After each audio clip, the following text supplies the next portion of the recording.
Andor will go down in history as one of the dopest Star Wars projects to ever exist. And that's also because Rogue One will go down as one of the best Star Wars movies to exist.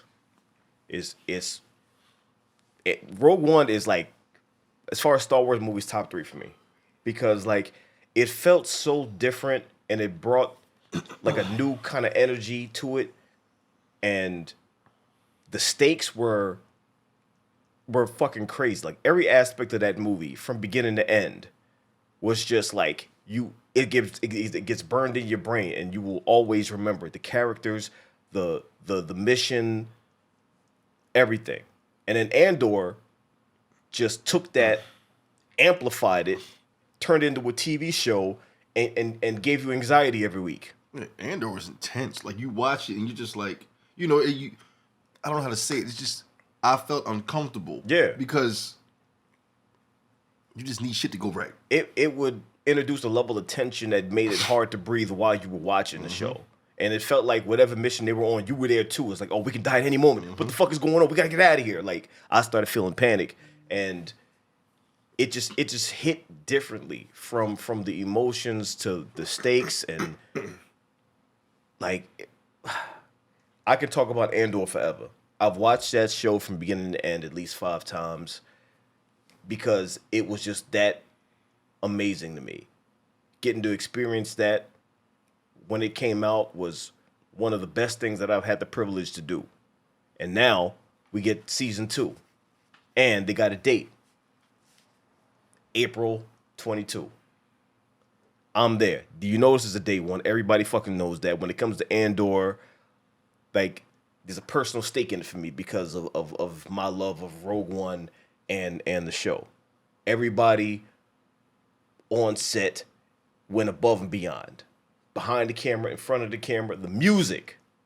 Like, I could talk about the music for hours. Because even the fucking music was fucking crazy. The score was amazing. After the show was done, I went on Spotify. I'm binging all these joints. The title music, the show music, all of that. There's not anything wasted in this joint.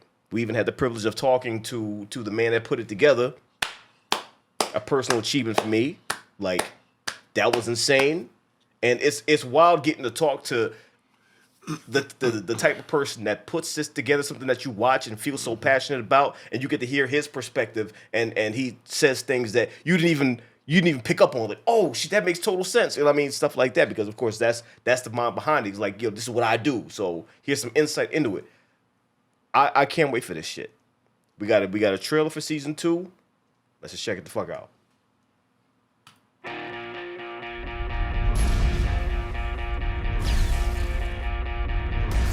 We're in a war.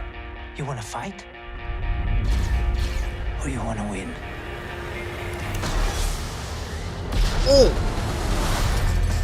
MI6 shit. Oh!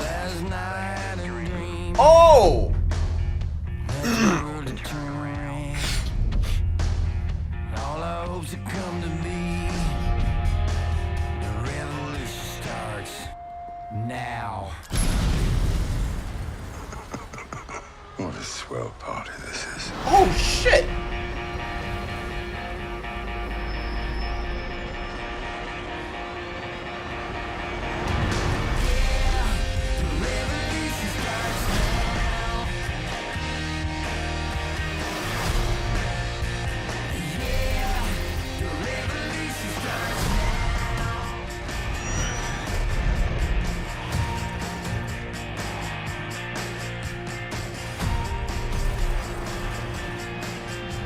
This motherfucker. That was the cereal boy.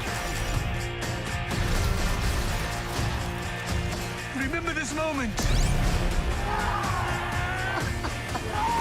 You're here, you're right here, and you're ready to fight. Alright. Whole new look. This 422. Now, the great thing about this is I've always, heard that it's going to lead directly into Rogue One.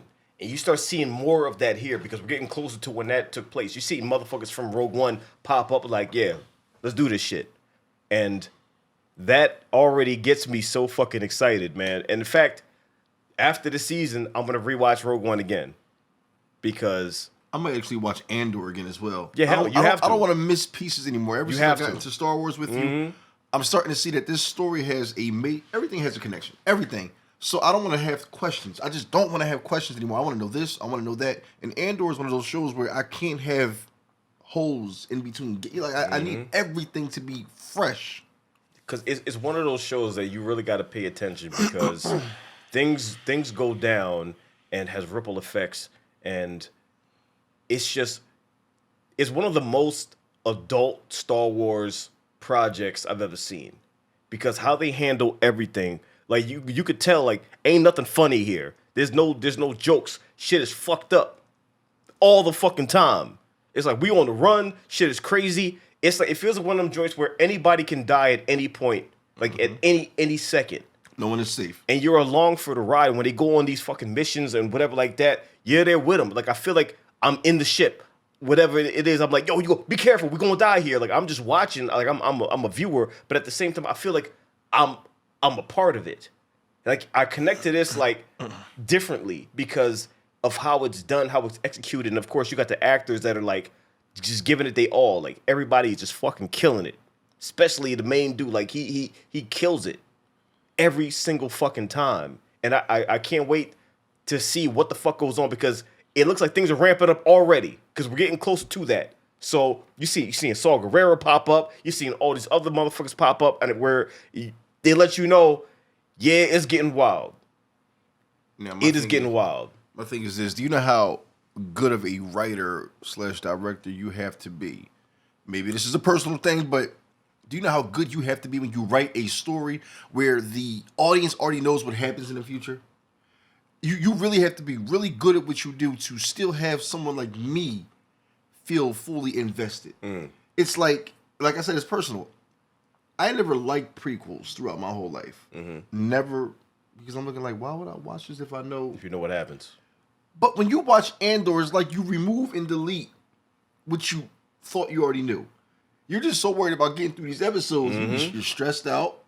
And you feel like you're in these episodes with them. You sneaking around and shit. You know, even when shit goes off, you in the house just sneaking around, trying to be quiet. Like, what's wrong with you? It's a really good show, and I like to call shows like this art. It's art because you have to actually focus on what they're saying. Everything has meaning. There are no wasted scenes in this show. Yeah, there's no filler. There's no scene where they just talking for the sake of talking. Like everything means something. This means that. This affects that. It's like everything is just fucking connected, and you have to really lock in and pay the fuck attention. And I love shit like that. Like I said, even if you know what happens in the future, it's all about the journey and how they get there. Yeah. And finding out how complicated shit was and how crazy shit was and how it almost didn't happen, that's part of the joy, part of the art of this show. Because that shit wasn't easy. Even to get to where we are in Rogue One, there was a lot of fucked up shit that had to happen. There's a lot of fucking trials and tribulations he had to fucking navigate around, and even thinking about where he started in Rogue One, I'm like, how did he get there? Like I'm hyped to figure that out and actually see it play out. So obviously this is a day one. This is probably one of my most anticipated shows of the year, of the whole entire fucking year, even with everything coming out. This is like top 3 for me. And when this shit hits, best believe we on that shit day one. Just the fact that we getting this and Daredevil Born Again in the same year, we got to be living in the best timeline. Even with all the fucked up shit happening, I'm like, that just the fact that we get both of these in the same year. Yo, fuck going outside. There's no reason to go outside.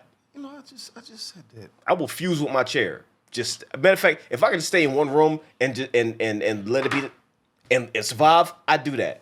Just put the TV on, just watch, and that's it. Bro, I'm at a point where every time I watch the news, it makes me want to build my own shelter with television and plenty of episodes of my favorite show just to watch. Why the fuck would anybody go outside anymore? That's your fault for watching the news. I learned a long time ago, don't ever put that shit on. I only got 3 channels. You took the Fire Stick. You don't give me the password. You don't give me the passwords, nothing. Because I pay for the shit. Day one, this is one of the biggest day ones I could ever declare. But day motherfucking one, however many episodes they drop, we on that shit. We are on that. Just give me a minute. All right, get the fuck out. What the Damn, are they? wrong with you? Fucking, yo, this fucking shit ass. He's gonna stay. Please say goodbye to Caleb and Kaylee for me. He sort of just snuck off. Well, you'll see him again next year. Oh shit. Caleb works at the scrapyard during the off season, and Kaylee. Well,